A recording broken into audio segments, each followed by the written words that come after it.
Welcome back to the show today. We're talking about passionless NBA players. So apparently there are a lot of NBA players that do not care about the game of basketball. I'm sure we all know a lot of people who are significantly more talented than us, but didn't make it as far because they just didn't put the work in. There are also players like us who are the opposite. The players who had no business being in the NBA but made really great careers for themselves. Guys like TJ McConnell, Alex Caruso, Isaiah Thomas. But let's start with a player who a lot of people are questioning whether or not he has the winner spirit. I'm talking about Deandre Ayton. Two things have recently happened with Ayton. First of all, he did an interview where he said, "I have nothing to prove in this league. I am a max player and I will continue to be a max player." There are two strange things about this quote. First of all, if you're a Blazers fan, that's not what you want to hear. You want to hear, "I have a lot to prove in this league. I think I'm capable of bringing a championship to Portland, and I'm going to prove it this year." Because if you're saying, "I have nothing to prove," aren't you saying, "I've met my potential? I've done it. What else do you expect from me?" Even if I'm misinterpreting that part, players don't refer to themselves as max players. They may refer to themselves as an all-star, an all-NBA player, an MVP, a gold medalist, or maybe a #1 pick, but they don't identify themselves based on what contract they're on, because it's tacky. The second event was him missing the game on January 17th against the Brooklyn Nets, because he couldn't get out of his neighborhood due to a sheet of ice. I know, driving over ice is very dangerous, but I thought about this. Couldn't he have left his house, walked to a place where a member of the staff could have picked him up and drove him to the game? Just a thought. And on another note, I've literally never heard of this happening to any other athlete ever. They just figured it out. It just feels a bit odd, right? All that doesn't really matter though, because DeAndre Ayton has been a timid player despite his massive size and physical capability. DeAndre Ayton was the #1 pick of the 2018 draft. He went above players like Luka, Shea, and Trey. And believe it or not, everyone thought he should be the #1 pick at the time. He was 7 feet tall, he was jacked, he had great footwork, and he had great touch with the ball. Ayton was supposed to be the guy. He was supposed to bully all the other bigs in the league. This ended up not being the case. If you look at Ayton's stats, they're average for a center in the league. Sure, he has better stats than a guy like Kevon Looney, Avatsa Zubac, or Mason Plumlee, but expectations are way higher for Ayton. And it goes beyond stats. If you watch games where Ayton is going up against the league's biggest big men, he kind of cowers away in intense possession. Nikola Jokic does work on Ayton every time they're on the court together, and Ayton can probably leg press double what Jokic can. Ayton also hasn't really focused on improving his game. A lot of 7-foot tall guys have been big their whole lives, and they've been dominating because of that. And they really haven't even had to put that much effort in. They're used to being praised and treated like celebrities. But then they hit the league and size doesn't really matter that much anymore. Everyone is tall and most centers can shoot and they're really smart with the ball. You can't just get by on being a tall guy with broad shoulders. That's when players decide they're gonna go the way of like a Brook Lopez or a Cat and become a well-rounded basketball player or develop other skills. Otherwise, they'll cycle out of the league. Now, I don't believe that DeAndre Ayton is gonna cycle out of the league anytime soon. After all, he is a max player and he's a decent center purely from the fact that he's big. I think Ayton needs someone in his life to tell him, "Yo, you're not dominating." Dominance.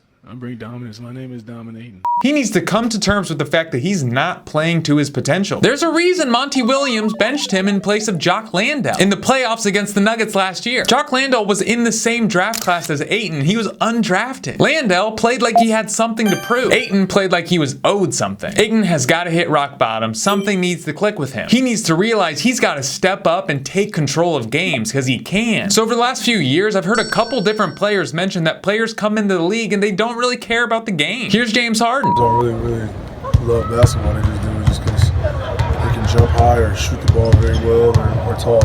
And here's DeMar DeRozan. And you have access to the gym to be able to work on your game, do whatever it is you need to do. And some guys don't do it. Mm-hmm. Some guys come to a gym, practice 10 minutes before practice. Right. And think whatever we do then, their day is done. Right. You know what I mean? Right. But we'll sit on a fucking video game longer than they work on their own game. You know what I mean? So That's it's crazy. like, This is what I'm talking about, and it translates into everyone's life. I'm sure there were kids in your high school that were smart kids. They tested really high and everyone told them that they were gifted. Those kids were actually at a disadvantage because they were told they were special. If you believe you're special, you're not gonna work as hard because people are always telling you you don't have to. Just like Ayton, a lot of players sign that big contract at the end of their rookie deal and then they fall off. They're not motivated, they're not hungry anymore because NBA contracts are guaranteed. If you sign a 4-year deal for $100 million, you're getting all that money. Even if you play like ass or you just have a nagging injury for all those years. I think the biggest example of this was when we saw the cap spike in 2016. Players like Luol Deng, Timothy Mozgov, Chandler Parsons all got giant contracts because teams were forced to spend a percentage of the salary cap. A lot of people believe that these contracts are what destroyed those guys. They weren't motivated, they weren't hungry, they didn't care. They were making more money than they ever dreamed of making, and the teams they were on weren't good. So they could exist in this 20 points per game game mediocrity for 4 years straight. It's sort of like a lottery winner. A lot of people's purpose in life is to gain wealth and get rich. That's what motivates them. It's most of their identity as a human. That's why they get out of bed in the morning. But when you hit the lottery, your identity's kind of gone. They're no longer thinking about getting wealthy because they're already wealthy and there's no reason to do anything. Mike Conley, on the other hand, was also one of these players that walked into a giant contract in 2016. But he didn't let it soften his mentality. Mike signed a $152 million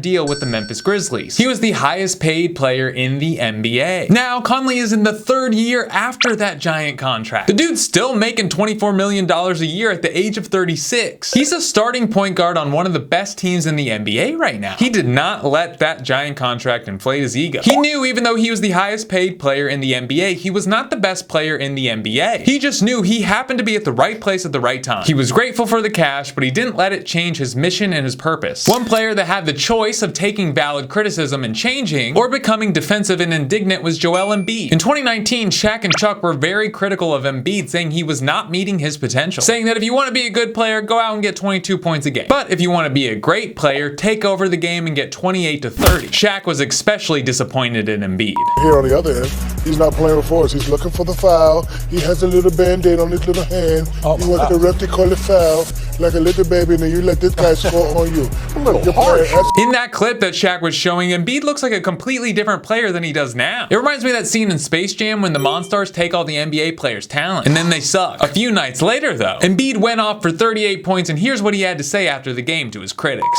Obviously, those guys are great. They're all famous. You know, when you got guys like that, you know, telling you that they trust you, that I can be great, and you know, I take it to heart because I understand that. I understand where they're coming from.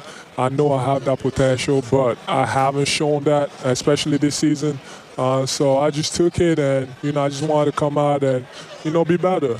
Embiid handled this very maturely, and you could tell that Shaq and Chuck weren't just criticizing him to be haters. They really want to see good basketball, and they want to watch guys meet their potential. They weren't wrong either. Embiid has increased his points per game by 10 over the past 3 seasons, and he's doubled his assists per game. Not to mention he's maintained his level of rebounding. Embiid's good. You watch basketball. Chuck isn't impervious to a wake-up call either. When Chuck was a rookie in the league, his vet, Moses Malone, loved him enough to keep it real with him.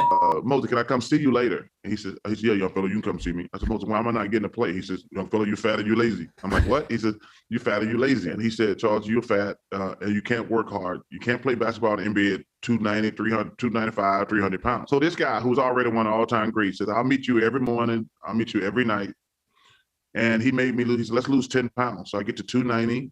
I'm starting to feel better. I get to 280. And this guy helped me lose 50 pounds and turn me into an all-star and a Hall of Famer. And a few seasons after this, Chuck became an MVP in the league because he knew Moses Malone was not being a hater. He knew Moses wanted him to be good and meet his potential. He was willing to sacrifice his own time to help Chuck. It's important to refrain from the natural human instinct of defending yourself or retaliating when you're criticized. Take a second and think, is there any truth to what this person is saying? And if there is, figure out, how am I gonna fix this flaw?